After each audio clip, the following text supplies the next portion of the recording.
नमस्कार, स्वागत है आपका मेरे सत्यमेव जयते चैनल में यानी एसटीवी में और मैं डॉक्टर हरीशचंद्र लखेड़ा।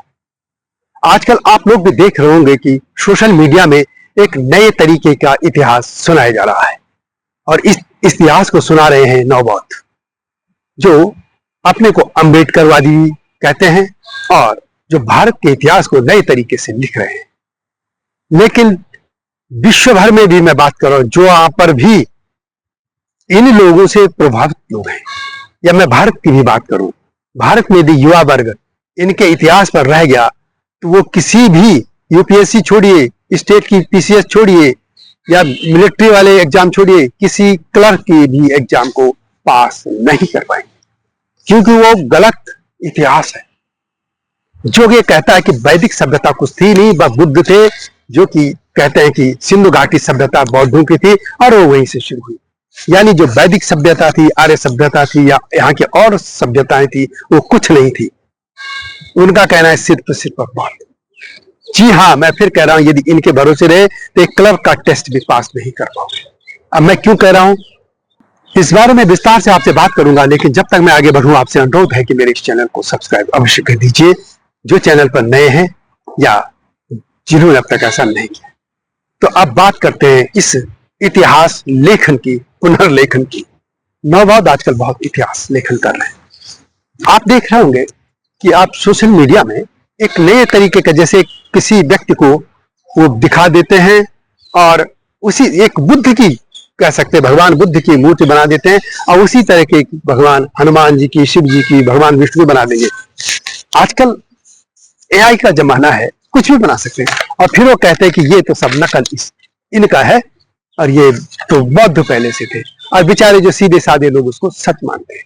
अब आप बात समझिए, भारत में के जो इतिहासकार हैं, खासतौर पर वामपंथी खेमे के इसमें दिखे, मैं वामपंथी इतिहासकारों के कुछ नाम ले रहा हूं और उनकी किताबों के पढ़िए, क्या उसमें वैदिक सभ्यता नहीं है? मैं नाम ले लेता हूं।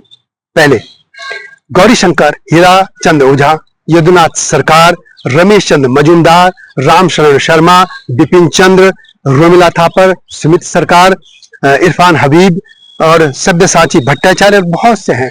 इसी तरह यदि हम राष्ट्रवादी इतिहासकारों की बात करें तो काशी प्रसाद जायसवाल, पुरुषोत्तम नागेश ओक, इस तरह बहुत से लोग।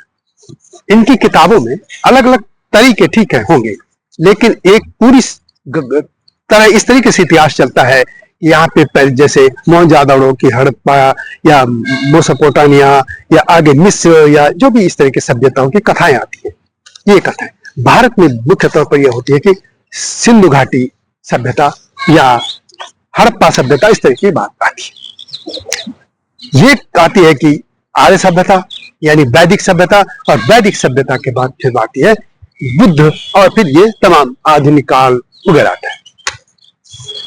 ये इतिहास की किताबें हैं और इन्हीं से जो सवाल पूछे जाएंगे, चाहे आप यूसी में आईएएस, आईपीएस, आईएफएस या फॉरेन सर्विस के अलावा जो फॉरेस्ट सर्विस या सीडीएस आर्मी की वाली हो गई या क्लर्कों के एग्जाम देंगे, इसी में से आपको पढ़ना होगा, इन्हीं के सवाल बनेंगे।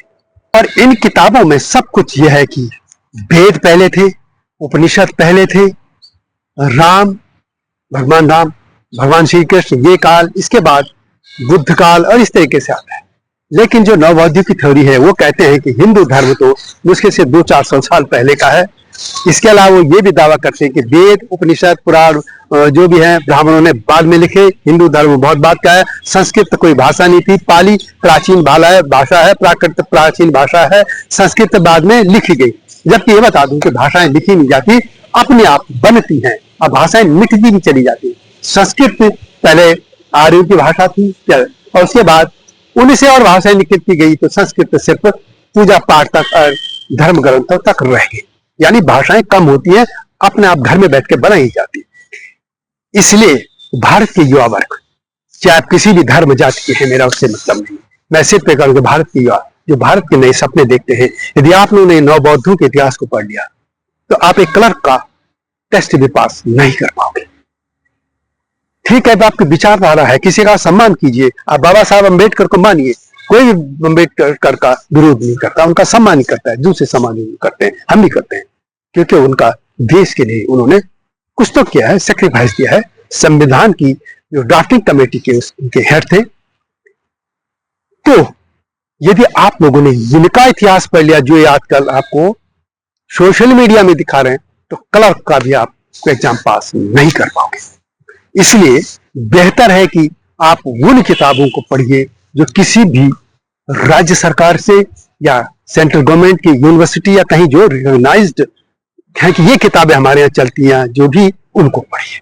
और एक और बात कह दो, लोग कहते हैं कि अंग्रेजों ने इतिहास लिखा। हाँ, अंग्रेजों ने इतिहास लिखा, लेकिन अंग्रेजों ने जो इतिहास लिखा उसके बाद उसकी समीक्षा या जुत्सी नई के तरीके से भारत के इतिहासकारों ने तो भी लिखा। और इतिहास पर तो लंबे समय तक लेफ्टिस्ट का कब्जा रहा।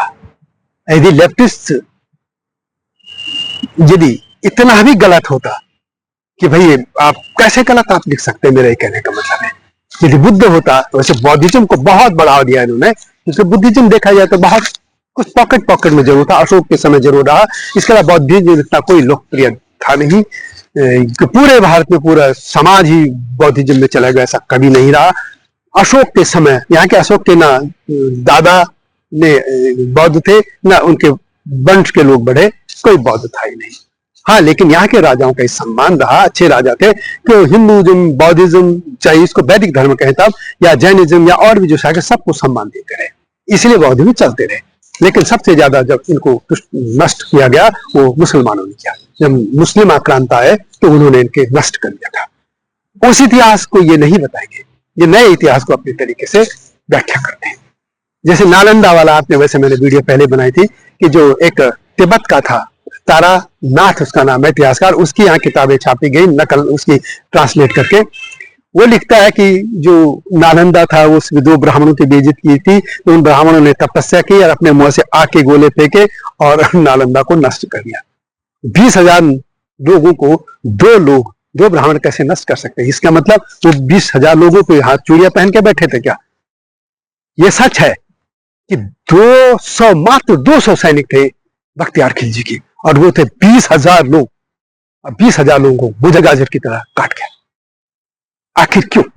इसीलिए यदि आप तजाकिस्तान या जो इधर का भी जितने भी स्थान आते हैं मध्य एशिया, वहां कैसे इस्लाम ने इनको तबाह कर दिया था, इससे बौद्ध नहीं सोचेंगे कभी, और गलत इतिहास पढ़ा रहे हैं। तो मेरा नए पीढ़ी से यही आग्रह है कि यदि आपने इनके इतिहास को पढ़ा तो आप सिर्फ और सिर्फ अपने दिमाग में घृणा पालोगे दूसरे लोगों के लिए, और आप लोग एक चीज समझिए कि आप क्लर्क का भी एग्जाम पास नहीं कर पाओगे भारत में कम से कम।